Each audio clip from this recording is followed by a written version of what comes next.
Hukum percaya dukun dalam pandangan Islam dan dalilnya. Pendekatan terhadap dukun dan praktik-praktik metafisika selalu menjadi topik yang menarik dalam berbagai agama, termasuk dalam Islam.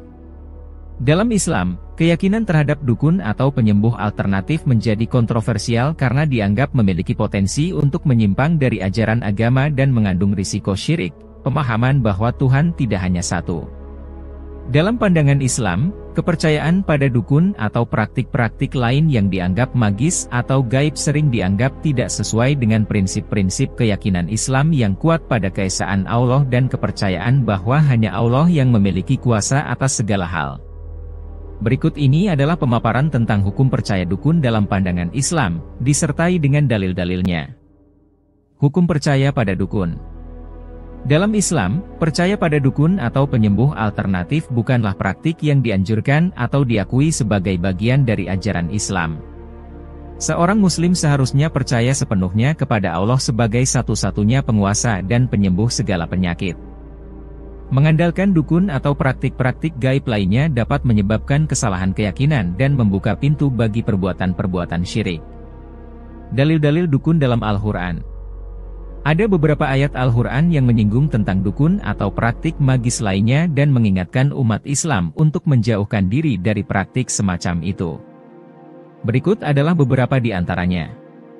Surah Al-Baqarah 2102. Dan mereka mengikuti apa yang dibaca oleh syaitan-syaitan pada masa pemerintahan Sulaiman, di Baitul Maqdis, padahal Sulaiman tidak kafir, tetapi syaitan-syaitan itulah yang kafir. Mereka mengajarkan sihir kepada manusia dan apa yang diturunkan kepada dua malaikat di negeri Babel, Harut dan Marut, dan kedua malaikat itu tidak mengajarkan sesuatu kepada seorang pun sebelum mereka berkata, maka sungguh kami hanya cobaan bagimu, sebab itu janganlah kafir.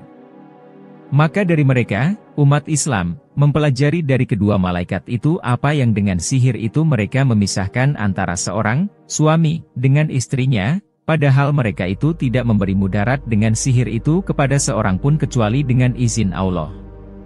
Maka mereka mempelajari apa yang membahayakan mereka dan tidak memberi manfaat. Dan sesungguhnya mereka telah mengetahui betul bahwa barang siapa yang memperoleh ilmu sihir, niscaya dia tiada memperoleh bagian dari kebahagiaan akhirat. Sungguh, amat jahatlah perbuatan mereka menjual diri mereka dengan sihir, seandainya mereka mengetahui. Ayat ini menunjukkan betapa seriusnya Islam melarang praktik sihir dan dukun yang mengajarkan sihir kepada manusia. Pengajaran sihir ini termasuk dalam tindakan syaitan yang ingin menyesatkan manusia dari jalan yang benar. Surah Al-A'raf 7:201. Dan jika setan datang menggodamu, maka berlindunglah kepada Allah, sungguh, Dia Maha Mendengar, Maha Mengetahui. Sesungguhnya orang-orang yang bertakwa apabila mereka dibayang-bayangi pikiran jahat, berbuat dosa, dari setan, mereka pun segera ingat kepada Allah, maka ketika itu juga mereka melihat kesalahan-kesalahannya.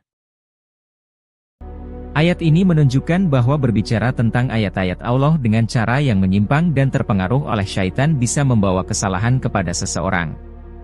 Dalil-dalil dukun dalam hadis Nabi. Hadis Nabi Muhammad SAW juga menguatkan larangan terhadap praktik-praktik dukun dan sihir. Beberapa hadis yang relevan diantaranya adalah dari Aisyah, Nabi SAW bersabda, barang siapa mendatangi dukun, lalu percaya apa yang dikatakannya, maka ia telah kafir kepada apa yang diturunkan kepada Muhammad. Hadits riwayat Ahmad. Dari Ibnu Abbas, Nabi SAW bersabda, barang siapa datang kepada dukun, lalu percaya apa yang dikatakannya, maka ia telah kufur terhadap apa yang diturunkan kepada Muhammad. Hadits riwayat Tirmidzi. Dari ayat-ayat Al-Quran dan hadis-hadis Nabi, jelaslah bahwa Islam melarang umatnya untuk percaya pada dukun dan praktik-praktik gaib yang berpotensi menyimpangkan keyakinan. Islam menekankan pentingnya kepercayaan pada Allah sebagai satu-satunya penyembuh segala penyakit dan sumber segala kekuatan. Percaya pada dukun atau sihir dianggap sebagai tindakan syirik dan dosa besar dalam agama Islam. Sebagai umat Muslim, penting bagi kita untuk memahami dan menghayati ajaran Islam dengan baik.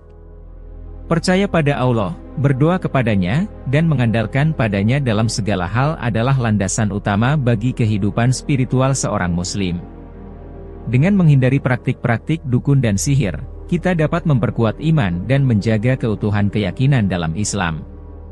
Semoga Allah senantiasa membimbing kita ke jalan yang lurus dan menghindarkan kita dari segala bentuk kesesatan. Amin. Terima kasih sudah nonton. Jangan lupa like, subscribe, dan share ya.